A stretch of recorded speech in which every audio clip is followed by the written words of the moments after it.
Hi, I'm Jonas Rapp from Sweden, and Gus has been kind enough to give me 2 minutes to talk about XrmToolBox.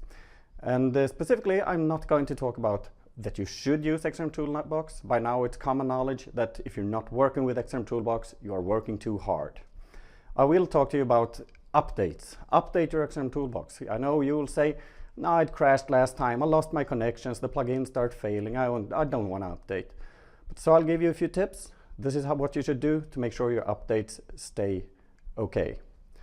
First off, you start with locating your storage folder. The plugins, the logs, everything basically is stored in a specific storage folder. You can find it by going to Settings and then the tab Paths. There you see the storage folder. You can even click on a link to open the folder in your Explorer.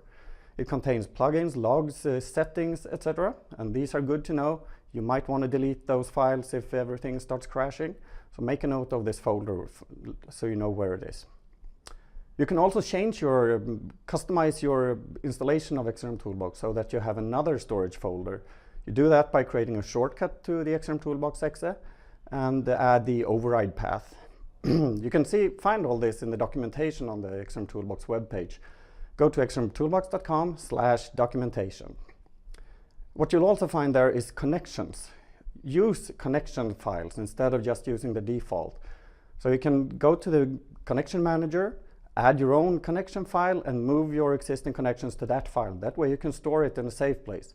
I have all my connections files in a OneDrive folder, and I have different connection files, one for development projects, one for customer environments, and one for, environments where I'm just fooling around. If everything with the auto updater crashes, there's always the possibility to do a manual update. You do that by going again to the xrmtoolbox.com, download the zip file, and before you unpack it, make sure you right-click the file and check the unblock checkbox, because Windows tries to help us by protecting us from unknown files. Unzip the folder and just run it from there. You might have lost all your plugins, just install them again from the plugin store, and you will all have it all there. And the connections, well, you store them in a secure place, in another place, so you haven't deleted them. It's really easy to add again.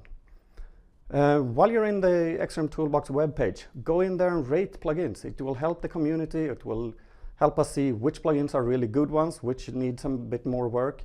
It helps me as a developer of plugins. It helps the other users to know which plugins are really good to use. And I think my 2 minutes are up.